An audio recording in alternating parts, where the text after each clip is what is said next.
Halo semuanya, selamat wayah kia ya dimanapun kalian berada. Kembali lagi bersama Mamang dan di video kali ini kita bakal lanjutin manhwa Putra Solungduk Seorang Pahlawan. Kita masuk di part 6. Di awal video ini, keesokan harinya di ruangan Pak Remes, Aden pun menyampaikan keinginannya yang mana ingin bergabung ke kelompok pencariannya Pak Tirit. Namun Pak Remes yang masih mengkhawatirkannya, tapi sumbernya izin begitu saja. Di mana ia mengatakan, Aden, ayah tahu kau kuat, tetapi pencarian ini berbahaya. Di tempat yang tak bisa disandingkan dengan monster mountain. Ayah suruh memberikanmu izin.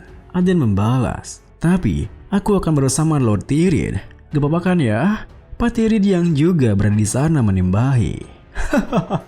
Aku setuju, jangan khawatir, Fred. Aku akan jamin keselamatan putramu, bagaimanapun caranya. Meskipun begitu, Pak Remes yang tak bisa mengesampingkan rasa khawatirnya berkata, Nak, ini bukan piknik loh. Aden membalas, aku paham ayah, tapi bukankah investigasi ini demi keamanan wilayah kita? Jika untuk wilayah kita, aku akan ikut juga.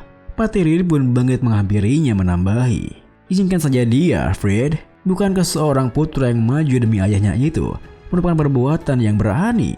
Tentu saja, Pak Tirit kini belanda kebingungan, di mana memang hal itu perbuatan yang berani dan mulia. Tapi di sisi lain, ia juga khawatir dengan keadaan putranya. Di tengah rasa kebingungannya, Aden yang sendiri tersenyum puas berpikir, bagus sekali. Di kehidupanku dulu, aku tidak berguna, tapi kali ini aku mau membuktikan kelayakanku. Kers yang bisa mengetahui isi pikirannya berkomentar, demi sanggup. Tunggu, itu kemungkinan kebangkitannya Beelzebub kan? Aden membalas, tapi tidak mungkin bukan?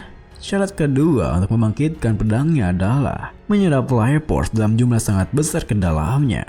Menaklukkan monster, memperoleh life force, sungguh menyenangkan. Tunggulah monster. Melihat tingkahnya yang seperti itu, Kors menimpali.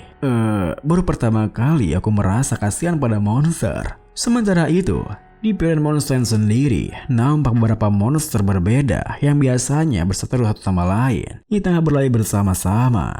Beberapa hari kemudian, Aden yang mengikuti Pak Tirit dari belakang telah tiba di depan sebuah benteng, di mana sembari memperhatikan bentengnya, Aden sendiri berpikir, ini adalah benteng Attila yang dibangun untuk membendung demon Nightbeast yang ada di Piran Mountains. Tapi, apa itu benar? Fasilitas dan prajuritnya saja sangat tidak memadai. Kalau begini, maka mereka pasti akan kewalahan dalam menghadapi serangan goblin.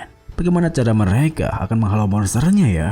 Saat Aden memikirkan hal itu, Viscount Daspaltiemon yang merupakan kepala benteng Attilia datang menyambutnya. Selamat datang, saya Daspaltiemon, kepala benteng Attila. Selamat datang, wahai tamu-tamu terhormat kami, Swordmaster Margrave Tirit dan Trollmaster. Maksudku, Tuan Muda dan Remes. Mendengar perkataan tuannya yang nampak mencemooh Aden, para kesatria bawahannya pun langsung ikut menertawakannya. Apa itu Tuan Muda tukang onar? Bukan tukang onar. Dia adalah Trollmaster. Rumornya bahwa dia telah membunuh troll kan? Makanya dia mendapatkan julukan itu. Omong kosong, dia mungkin dipanggil begitu karena tampangnya seperti troll itu. Tentu saja, cemoohan mereka yang begitu jelas membuat Lowey ingin menghajar mereka. Namun, Aden langsung menghentikannya yang membuat Kers bertanya heran. Tuanku, tumben sekali kau masih biasa santai selama mendengar cemoohan mereka begitu. Aden membalas, bertarung dengan mereka tidak akan membuahkan hasil apapun, dan aku sudah sering mendengarnya. Jadi, itu sudah tidak membuatku marah lagi. Lalu, ketika Aden mendiamkan mereka, tiba-tiba saja Pak Tirit mengatakan, apa penyebab banyaknya serangga di sini karena udaranya yang segar? Serangga-serangga di sini sangat berisik. Bukankah begitu, Sir Tiemon?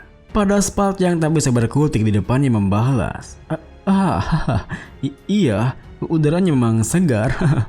Tentu saja, hal itu juga membuat para satria bawahannya merasa canggung. Hingga dan tersenyum kecut karena Pak Tirit benar-benar tahu caranya mengintimidasi. Kemudian, agar kecanggungannya segera mereda, Pak Daspalt pun mengajak Pak Tirit untuk berkeliling di bentengnya. Di jalannya, Pak Daspalt berkata, Kudengar ada kabar bahwa setiap proyek diserang oleh monster ya. Ada yang penasaran bertanya, apakah benteng ini pernah diserang, Sir? Namun, alih-alih menjawabnya, pada Spat malah mengabaikannya, di mana ia memalingkan wajahnya melanjutkan. Benteng Attila kami tidak perlu mengkhawatir soal itu.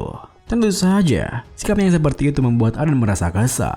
Meskipun begitu, Patirid mengatakan, dengan para monster yang hidup berdampingan dengan benteng ini, kau masih berani bilang bahwa tidak usah khawatir, ha? Pada Spat membalas, haha, iya, itu karena para orc telah menetap di daerah tengah pegunungan itu. Mungkin karena itulah, monster lain tidak berani kemari. Mendengar hal itu, Aden sontak berpikir, hah? Monster menjaga monster lainnya? Apa-apa Anda? Ketika ia berpikir seperti itu, tiba-tiba saja Kers memberitahunya jika ada hal masif yang akan datang. Meski awalnya Aden keheranan, karena ia tak bisa melihat apapun di sekitar bentengnya. Tiba-tiba saja ia berubah pikiran lalu berteriak, Piscon Demon, para monster sedang mendekat, kita harus menutup gerbangnya. Pada Spal membalas, apa?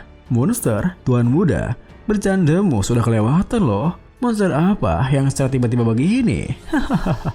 Namun, Patirid yang juga merasakannya menekankan, Piscon Demon, tutup gerbangnya sekarang juga. Tepat setelah Patirid mengatakan itu, tiba-tiba saja Pak Daspot dikejutkan dengan sebuah suara gemuruh yang buatnya bergetar. Margaret, bahkan dirimu juga... apa itu? Ternyata suara gemuruh itu berasal dari para monster yang kini datang menyerbu ke arah bentengnya, atau bisa juga disebut dengan monster wave. Namun, alih-alih langsung menutup gerbang bentengnya, para satria di sana malah panik ketakutan yang membuat Patirid mengambil alih komando. Apa yang kalian lakukan? Cepat tunggu gerbangnya. Sayangnya, respon mereka yang lambat membuat seekor monster serigala masih bisa melompat masuk. Tetapi untungnya, belum sempat monster serigala itu bisa melahap seorang satria dan segera melompat dan menghabisinya lalu berpikir, memang tidak cukup untuk membawa perubahan. Tapi tetap saja, pedang ini sangat cocok untuk menyerap energi kehidupan. Saat Aden berpikir seperti itu, tindakannya tentu saja membuat para prajurit di sana terkejut. Apa? Si tukang owner itu baru saja menggunakan sword aura? Mungkinkah rumor troll monster itu memang benar? Kers yang bisa mendengarnya tentu saja tak bisa menantauannya, yang membuat Aden merasa kesal. Meskipun begitu, prajurit tadi yang diselamatkannya kini datang menghampirinya berkata, terima kasih karena telah menyelamatkanku, Tuan Muda. Mendengar terima kasihnya, Aden yang merasa malu pun langsung pergi dari sana sembari membalas. Daripada berterima kasih begitu, lebih baik kau mengangkat senjata dan melindungi temboknya. Bikin malu saja. Lo yang mengkhawatirkannya pun langsung mengejarnya bertanya, Tuan Muda, tunggu, apa Anda baik-baik saja? Alih-alih menjawabnya, Aden yang berhenti di dekat gerbang, di mana para monster tertahan di luarnya berkata, Loe, coba lihat itu. Jumlah monsternya banyak sekali, bukan? Mulai sekarang, monster-monster ini akan menjadi kudapanku. Beelzebub, kau juga ingin memenangkan mereka, kan? Tentu saja, tingkahnya yang seperti itu yang tiba-tiba saja menjadi pedangnya membuat Loe merasa aneh. Bahkan Aden sendiri tak mengerti kenapa ia melakukannya. Meskipun begitu, Kers yang mengetahui alasannya tertawa menjelaskan. Sepertinya bahkan sang Dragon Slayer King juga terkena efeknya ya. Sebab itu adalah Sword of Gluttony. Pedang itu mengambil insting kerakusan pemiliknya. Aku senang bisa mendengar perasaan hatimu. Mendengar hal itu, Aden yang merasa malu pun berpikir, sialan, aku perlu berhati-hati. Tapi karena aku di sini untuk membangkitkan Beelzebub, aku akan menyerap energi ini dengan senang hati. Namun, saat ia berpikir seperti itu, Patirid yang berada di atas bentengnya berteriak, Woi Aden, aku akan kembali setelah membereskannya ya. Tentu saja, Aden yang tak ingin merencananya hancur membalas, Lah, Margrave, tidak, biar aku saja yang mengurusnya. Margrave, Anda beristirahat saja. Tidak. Sayangnya, Patirid sama sekali tak mendengarkannya, di mana ia telah lebih dulu melompat ke tengah-tengah monster wave-nya. Apa aku harus menghabisi mereka dan untuk serangan? Baiklah, mari kita lakukan. Melihatnya yang menggunakan Aura Blade untuk menghabisi monster wave-nya, Aden pun tentu tak bisa menahan teriakannya. Tidak. Setidaknya hisakan setengah untukku. Tidak, seperempat saja sudah cukup. Kumohon. Aduh, tentu saja Pak Trid sama sekali tak menyisakan satupun monster di sana, hingga ia kembali ke atas bentengnya dengan begitu sumringah. Sudah lama sejak aku menggunakan kekuatanku begini, rasanya sangat menyegarkan. Bersamaan dengan Aden yang menghampirinya dengan perasaan murung, kenapa ia datang ke sana? Spalt mengatakan, "Terima kasih kepada kalian berdua. Berkat kalian, kami berhasil membendung monsternya tanpa kerusakan berarti." Namun di tengah rasa murungnya, karena rencananya yang berantakan, Kurs tiba-tiba mengatakan, "Tuanku, yang ku bahas tadi bukanlah monster web ini. Hal yang masif itu bukanlah monster web." Seketika itu juga, Aden melihat sekelilingnya sembari membalas, "Apa maksudmu? Perjelas ucapanmu. Kalau itu bukan monster web, maka apa lagi?" Saat Aden melihat sekitarnya, Aden pun dibuat terkejut ketika melihat ada sebuah power spell yang berterbang melesat ke arah bentengnya. Semuanya, cepat kabur dari sini!" Sayangnya, teriakannya cukup terlambat, hingga para prajurit di sana tak bisa merespon tepat waktu, dan fire spell-nya meledak di dalam benteng. Dar! Wah, apa ini, Cok? Pak Trid yang terkejut berkata, "Fire spell sebesar ini, apa ada mag yang menerikan kita?" Aden yang kini mencari keberadaan sosok yang menyerangnya, langsung menyangkalnya jika power spell itu bukanlah perbuatan seorang mag, yang buat Kurs bertanya heran. "Oh, apa kau tahu makhluk apa itu?" Aden membalas, "Power spell dan Fairen Mountains. Dia adalah makhluk dari masa laluku. Karena makhluk itu, aku nyaris memasuki surga di kehidupanku sebelumnya. Mana mungkin aku bisa melupakannya?" Kurs menimpali, "Kau dan surga? Haha, konyol sekali." Ketegangannya pun semakin bertambah ketika gerombolan monster muncul di dekat tembok bentengnya. Anjir, kenapa mereka semua bergabung? Mereka adalah troll dan orc. Cepat berbaris! Spalt yang juga terkejut berteriak, "Bagaimana mungkin troll dari Westland dan orc dari Fairen Mountain bisa bergatu begini? Bukankah mereka sering bertemu satu sama lain?" Pak Trid yang tak bisa diam saja melangkah maju sembari berkata, "Aden, aku akan segera kembali." Aden membalas, "Jumlahnya terlalu banyak untukmu, Margrave. Coba lihat apa yang ada di belakang web itu." Mendengar hal itu, Pak Trid yang langsung melihatnya pun sontak terbelalak. "Apa? Monster apaan tuh?" Aden melanjutkan, "Dia adalah monster yang memiliki kekuatan magic dan fisik yang setara dengan seorang swordmaster, Hydro." Seketika itu juga, Pak Trid bersiap untuk bertarung sembari mengatakan, "Aden, Sir Tiemon, cepat evakuasi semua orang. Aku hanya bisa mengelur waktu untuk kalian." Aden yang punya pikiran tersendiri membalas, "Tunggu, Margrave, masih ada cara." Pak Trid menimpali, "Apa? Bagaimana cara melawan makhluk itu yang aku saja kesusahan untuk melawannya?" Aden menimpali, "Loe, pimpinlah pasukan dan tahan semua monster itu bisa mungkin."